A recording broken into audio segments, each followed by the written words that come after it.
ప్రతి గ్రామంలో నా సొంతం డబ్బులతో రోడ్లు వేపిస్తా అని చెప్పేస్తున్నా. ఇప్పుడు 61 గ్రామంలో రోడ్డు లేని గ్రామం లేదన్నా. మా చెల్లెళ్ళకి అక్కలకి ఎవరికి మట్టకుండా చేసిన. అదే మాదిరిగా చాలా మటుకు కుల సంఘాల భవన్లు కొన్ని గుళ్ళు సగం సగం కట్టున్నాయి. అవన్నీ కూడా ఎక్కడ ఏ ఊరికి పోతే ఆ ఊరికి నా కొడుకుని తీసుకుపోవాలి. ఎన్ని గుళ్ళు ఉన్నాయో, ఎన్ని కుల సంఘాలు ఉన్నాయో, ఎన్ని పెండింగ్ ఉన్నాయో అవన్నీ కట్టించారు. 120 గుళ్ళు కట్టించినా. నా జన్మ ధన్యమైపోయిందన్నా మీకు సేవ చేసినందుకు.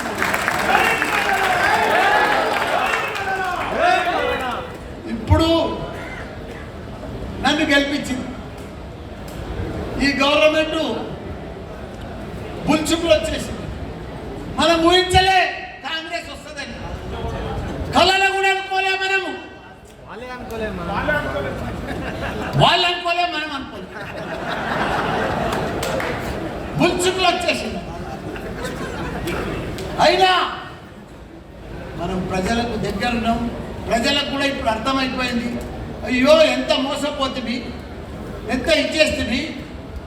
కానీ మాదిక్కు ఎప్పుడు కూడా ప్రజలు మాదిక్కేసిరట. మా జిల్లాలో 7 మేము గెలిచినామన్నా. ప్రతి సీటు 50. తెలంగాణలో ఫస్ట్ జిల్లా రికార్డ్ బ్రేక్ చేసిన మంత్రి మల్లారెడ్డి. వాళ్ళని చూస్తే ధైర్యం లేదు. వాళ్ళు ఏదో బుల్చిపులా కాంగ్రెస్ ప్రభుత్వం వచ్చింది గద్దె మీద కూర్చున్నారు, కానీ ప్రభుత్వం పరిపాలించే సత్తా వాళ్ళకి లేదన్న. వాళ్ళకి చెడగొడుతున్నా వాళ్ళు. మన సీఎం కేసీఆర్ గారు 10 ఏళ్ళు కళ్ళల్లో ఒత్తులేసుకొని రాష్ట్రాన్ని దేశంలోనే నంబర్ 1 రాష్ట్రంగా అభివృద్ధి చేసిందన్న. ఒక ఆదర్శ రాష్ట్రంగా తయారు చేసిందన్న మన సీఎం కేసీఆర్.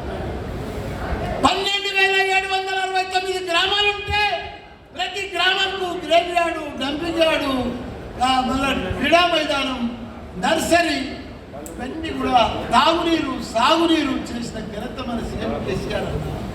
దేశంలో ఎక్కడ లేదు మన లెక్క అభివృద్ధి, మన లెక్క రాష్ట్రం. కరెంటు కానీ, ఉత్పత్తి కానీ ఇవన్నీ కూడా. ఉన్న పంట వండితే అసలు రోడ్లు, గోదాములు, రైస్ మిల్లు సరిపోలేదన్న. 3 లక్షల మెట్రిక్ టన్నుల ధాన్యం పండించిన ఘనత మన సీఎం కేసీఆర్ అన్న.